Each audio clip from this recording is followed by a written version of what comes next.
What's fucking good, boys? First ever trade recap on the channel and this series. Still need to think of a name for this series, but it will be in the title, and I'm gonna run y'all through the trade of today. Alright? So, boom. Jumping right into the trade seller dashboard. This is what I use for journaling. Definitely fucking use it. Really helpful. So, this past week, wasn't making any content, so we're starting right now, Monday the 8th. As y'all can see, we have a break-even trade, which is completely fine, and I'm very satisfied with that result simply because I follow my rules and I stay disciplined. That's the only thing that matters. I care about the outcome, I care about the process. Okay? First tip of the channel, man. Keep it in mind. So, jumping right into the charts at 9:30. I'm gonna start like this probably every single day, right at 9:30. So what do I do? First things first, I hop on the hourly chart and I see what's going on. We have dumped fucking massively, which I don't honestly care about. I'm just gonna mark out some POIs, point of interest, PD arrays, whatever you want to call it, for my model. So we're gonna do fair value gaps. That's basically the main thing I use. So over here, as you can see, 9:30, we have a big hourly fair value gap to the downside, which I have then marked out. I check all hourly fair value gaps at 9:30. We're right inside of this hourly fair value gap, so I'm not going to mark that out necessarily. Now, moving into the 15-minute time frame, I go one time frame lower, and we can see right at 9:30 we have a 15-minute fair value gap above that we just tapped previously just before market open, and we can see another 15-minute gap right here, another 15-minute gap right here. Okay, so we're just going to mark out these 15-minute gaps, and at this point in time, I just want to see price tap into a 15-minute PD array or an hourly PD array, whatever, just any PD array I've marked out, and then see whatever price is going to do after that. All right, so I really want to see price react off of a PD array, and that's when I am going to take a trade. So I'm going to then be moving into the 5-minute time frame, but there's no obvious 5-minute PD arrays that like aren't mingled with a higher time frame. Obviously, you want to grab the higher time frames. So, for example, this 5-minute doesn't make sense since we're already in there, and this one aligns with the 15-minute fair value gap, so that's why I don't mark these out. So basically, if you look at the 15-minute time frame, that's probably the clearest one of today. You can see we have one above and a couple below, and a big hourly gap below. All right, so then what am I going to be doing? As soon as market opens, I'm always just going to wait a little bit to see whatever the market wants to do. So you can see here that we are tapping into this 15-minute fair value gap, and price is moving lower into this one.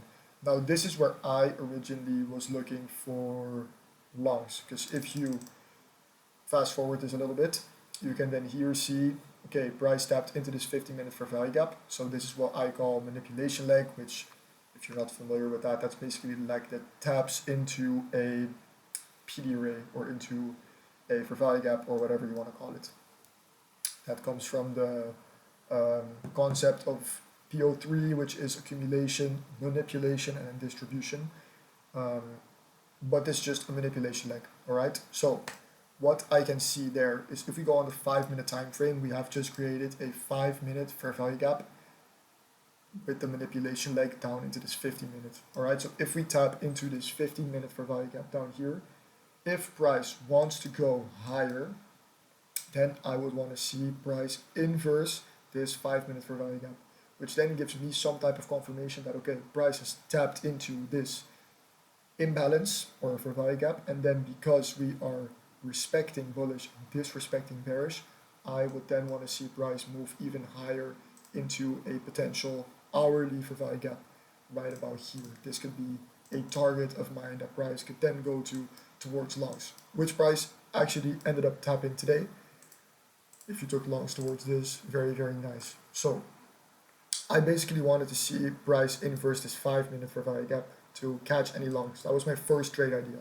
But as you can see, I definitely didn't take longs, I took shorts. Because if we are going to move forward a little bit, you can see that price doesn't close above this 5-minute fair value gap and basically respects it. So I'll be able to jump on a 1-minute time frame and then see, all right, if we're going to respect this 5-minute gap and get some type of inversion and confirmation to go lower, I will then take any shorts. But I'm not going to jump into a short straight away just based off this 1-minute fair value gap or anything along those lines. I want to give price a little time because if in the next candle we do close above this 5 minute fair value gap, then we could still go long. So over here I was waiting a little bit to see what price wanted to show me and what price wanted to do. So if we skip forward another 5 minute candle, you can see over here that price again failed to inverse this 5 minute fair value gap, which then at this time gives me some sort of confirmation or an idea like, hey, if there's no great displacement through this 5 minute fair value gap, then potentially we could see some shorts playing out. So this is where I was kind of waiting on price to see what it wanted to do. Now, if price taps into this 5 minute fair value gap and I want to see some type of shorts moving out of there, going lower, I have then marked out the highest time frame inversion of this manipulation leg into the 5 minute.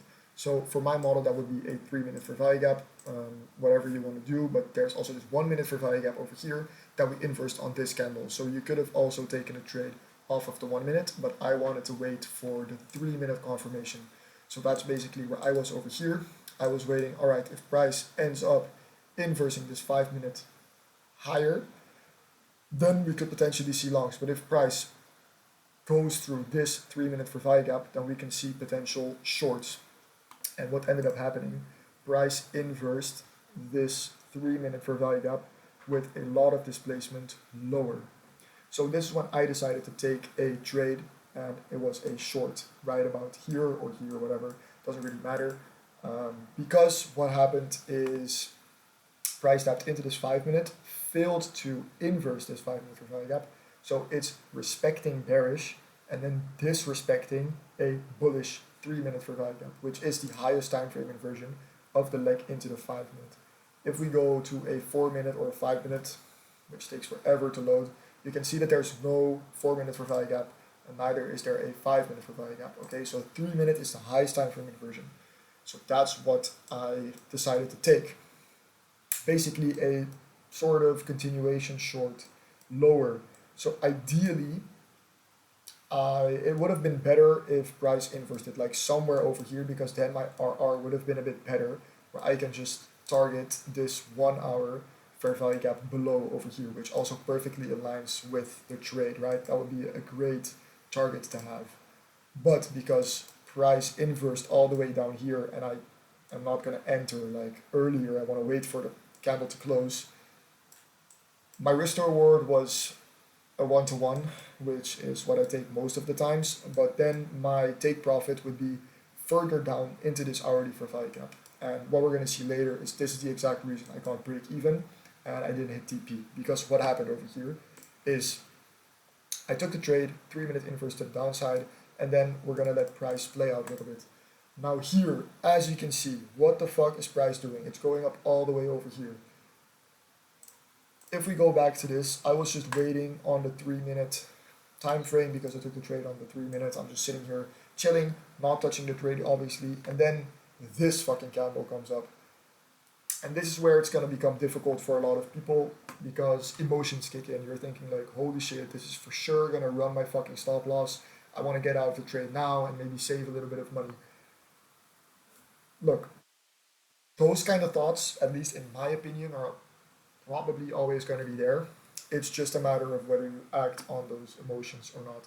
That's what really matters in my opinion, is if you can stay disciplined to your model and just trust it, then there will be no problem. But if you're going to act on certain emotions, like this one, then you could potentially get fucked. Because what ended up happening is the next candle closes all the way below. So this was a little jump scare, but it is what it is. Price ended up holding this area and not breaking above these highs, which was great. And then price actually ended up dumping all the way down into this hourly fair value gap. So as soon as we hit this low, right down here, I was gonna go break even. So move my stops to break even, and then I wanted to see price move just a little lower. And this is again where the risk to reward is a little bit cooked for me today, because if price just inversed a little bit higher, TP would have been hit, but I'm not going to go for anything below a 1-to-1 RR. So I was taking a little bit of a risk here, but it is what my model states. So that's exactly why I'm doing this. And I ended up hitting break even on this candle over here. And regardless, price moved up higher, so I would have gone break even if this didn't trigger my stop loss. So that's basically the trade I ended up taking today. I'm not really mad about it. I'm actually pretty happy with my performance today, since what I really care about is following my model and staying disciplined, not acting on emotions. That's exactly what I did today.